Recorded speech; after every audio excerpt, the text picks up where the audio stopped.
Kita beralih ke informasi selanjutnya, pemirsa. Aktor lawas era 90-an Ibra Azari kembali terjerat kasus narkoba. Adik kandung dari aktris Ayu Azari ini ditangkap polisi atas kepemilikan narkotika jenis sabu.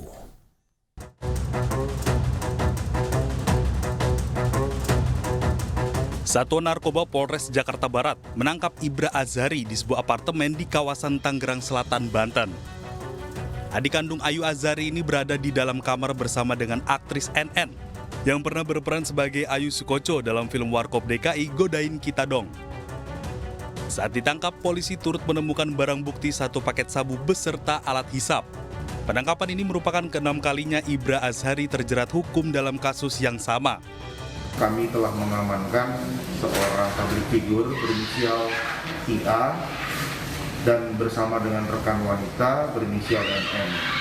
Untuk lebih jelasnya nanti akan kami sampaikan pada saat pelaksanaan rilis. Kini Ibra Azari dan NN masih diperiksa secara intensif di Polres Jakarta Barat. Dari Jakarta, Miftahul Gani, iNews melaporkan. Pemirsa, seleb TikTok Satria Mahathir Nur atau Cogil ditahan Satreskrim Polresta Barelang karena melakukan pengeroyokan terhadap anak anggota DPRD Kepri. Diduga pengeroyokan di sebuah kafe saat pergantian tahun ini terjadi hanya karena pelaku dan korban bersenggolan.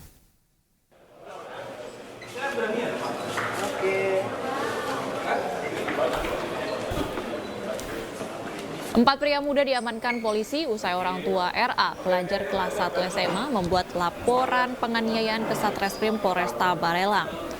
Satu dari 4 pelaku yakni Satria Mahathir, TikToker yang saat ini sedang viral dan kontroversi. Pengeroyokan dilakukan para pelaku yakni R, DI, dan DIM dipicu persoalan sepele karena bersenggolan saat perayaan malam pergantian tahun. Seperti saya sampaikan di awal, jadi Satria Mahathir sendiri hadir sebagai bintang tamu di acara pergantian tahun. Akibat pengeroyokan, korban luka memar. Meski menyesali perbuatannya, para pelaku dijerat pasal 170 tentang pengeroyokan.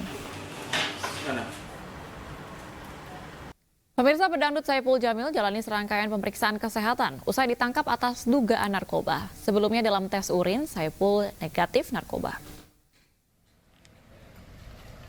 Bang Ipul, gimana Bang Ipul?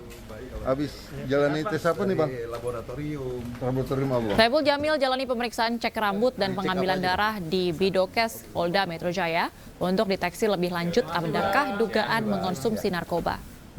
Sebelumnya, hasil tes urin mantan suami Dewi Persik ini negatif. Sementara tes urin asistennya positif narkoba. Polisi masih menahan asisten Saiful Jamil yang berinisial S beserta mobil yang digunakan Saiful dan asistennya saat ditangkap. Hei, ini Saiful Jamil! Tolong! Saiful Jamil! Saiful Jamil! Gua mau dirampak! Sebelumnya Saiful Jamil ditangkap polisi di jalur bus Transjakarta Jalan Dan Mogot Jelambar, Jakarta Barat. Video penangkapan ini viral di media sosial. Polisi awalnya mencegat mobil untuk menangkap seseorang yang terlibat kasus narkoba, namun di dalamnya terdapat Saiful Jamil. Pria yang akrab disapa Bang Ipul ini meronta-ronta saat dilakukan penangkapan dengan tangan di borgol. Tenang, ini polisi, saya polisi semua. Tenang Pak ya. Kita anggotanya Pak, nawar anggota Pak. Pak tenang, rame, ini baik-baik. Pak Teddy. Ayo baik-baik, pelan-pelan ya, pelan-pelan ya. Pelan-pelan, ayo. Ya, pemirsa, tidak butuh waktu lama. Januarius, sopir taksi brutal yang meminta ongkos taksi sebesar $50 kepada warga negara asing di Bali ditangkap. Pelaku dijerat dengan pasal pemerasan dan juga pengancaman. Okay, go to the police. Go to the police. Go to the police. 50,000. No, IDR.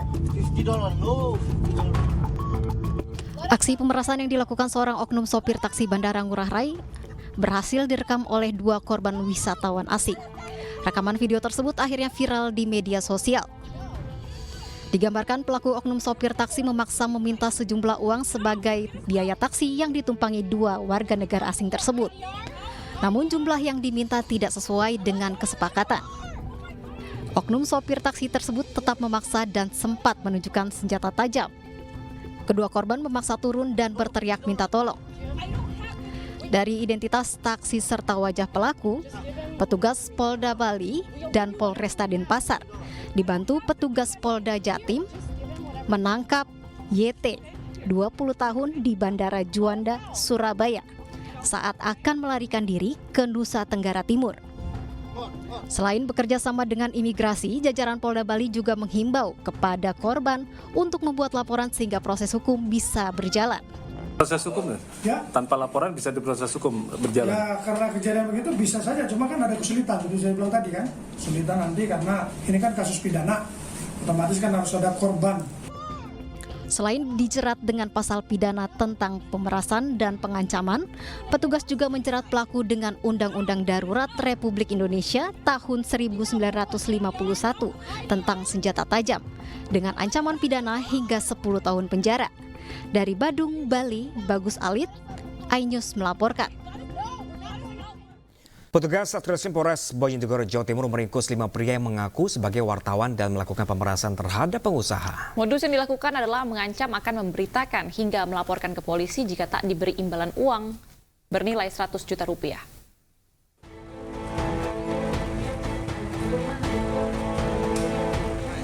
Diketahui kelima tersangka berinisial OR 48 tahun, TU 39 tahun, GHM 31 tahun, ketiganya warga Kabupaten Pasuruan, serta 2 tersangka lain diantaranya S 31 tahun dan I 45 tahun warga Bojonegoro. Modus yang dilakukan para tersangka adalah mendatangi lokasi tempat penampungan minyak di wilayah Kecamatan Kedawen dengan mengaku sebagai wartawan. Dengan meminta dokumen perizinan tempat usaha tersebut, korban diancam akan diberitakan dan dilaporkan jika diberi imbalan uang senilai 100 juta rupiah. Setelah itu disepakati, korban akhirnya memberikan uang senilai 30 juta rupiah melalui transfer ke salah satu tersangka.